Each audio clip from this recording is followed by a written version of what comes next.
जय जगन्नाथ सांग मैंने आज हूँ पवित्र जन्माष्टमी। ये जन्माष्टमी आम घरे गोटे सुंदर पूजा रखा जाइए। देखु से पूजार आम कि भोग बनाऊँ। बर्तमान पूरी तैयारी चलती मो स्वामी पूरी बनाऊँच आउ माँ साहाଯ୍य कर बेलिकी पूरी। देखु के सुंदर सुंदर गोल गोल पूरी होती।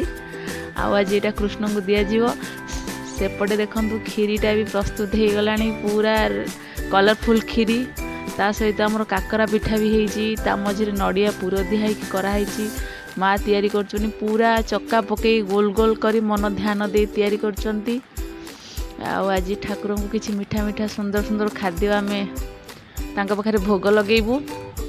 देखो ये मोर टिके आसी मुझे काकरा तैयारी करूली मु तो किसी करनी दीटा पूजा जेहेतु रही जाइए सब पूजा आज माँ और ये मिसिक कर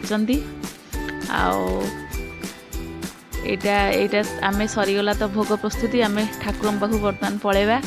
देखु आमर कृष्ण से सुंदर भाव सजबाज हो बसी आम टे लीला खेला विषय पढ़ी शुणाऊँ। आमर चतुर्थ अध्याय बर्तमान पढ़ा चलती कृष्ण लीला टे प्रभु आगे आम शुणाऊँ। आउ ये पूजा तो माँ पूजा टे साहाय्य कर भोग बढ़ा बढ़ी कर। आमर कृष्ण बसी सुंदर भाव देखु देखा जाऊ मयूर चंदिकाटा भी।